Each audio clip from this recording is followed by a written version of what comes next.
அனைவருக்கும் சிறந்த பரிசு சாரேகாமா கார்வான். அட, காதலுக்கு முன்னாடி கல்யாண ஆசை வந்துரும் போலயே.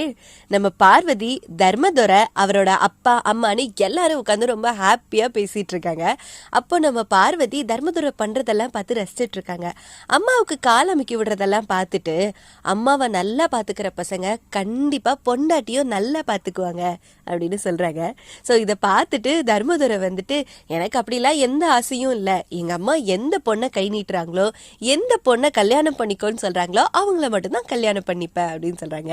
உடனே தர்மதுரையுடைய அம்மா, நான் என் பையனுக்காக ஒரு தேவதையா புடிச்சு கொண்டு வந்து கல்யாணம் பண்ணி வைக்க போறேன் அப்படின்னு சொல்றாங்க. இதெல்லாம் அப்படியே நம்ம பார்வதி மனசுல ஒரு பட்டர்ஃப்ளையா உருவாகும்னு நினைக்கிறேன். இப்படி இந்த குடும்பத்துல இருக்கவங்க கொஞ்சம் கொஞ்சமா அவங்க மேல கொடுக்கற பாசம் கூடிய சீக்கிரத்துல தர்மதுரை மேல காதல மர வாய்ப்பும் இருக்குல்ல. பாக்கலாம், அதுவும் கூடிய சீக்கிரத்துல நடந்தாலும் நடக்கும். வீட்டுல நடக்கிற எல்லாத்தையும் கவனிச்சுக்கிட்டே இருந்த பார்வதி வேமா அத்தை கிட்ட போய், அத்தை எனக்கு ஒரு சந்தேகம் இருக்கு, எல்லாருமே உங்களோட பிள்ளைங்க தான், ஆனா நீங்க தர்மா மாமா மேல மட்டும் அதிக பாசமும் அக்கறையும் காட்டுறீங்களே, அது ஏன்? ஒருவேளை அவர் தான் இந்த வீட்டுல இருக்க எல்லாத்தையும் நல்ல பொறுப்பா பாத்துக்கிறாரு, எல்லாரையும் நல்லா கவனிச்சுக்கிறாரு, அதனால யாத்த அப்படின்னு கேக்குறாங்க. அதுக்கு தர்மாவோட அம்மா என்ன சொன்னாங்க தெரியுமா?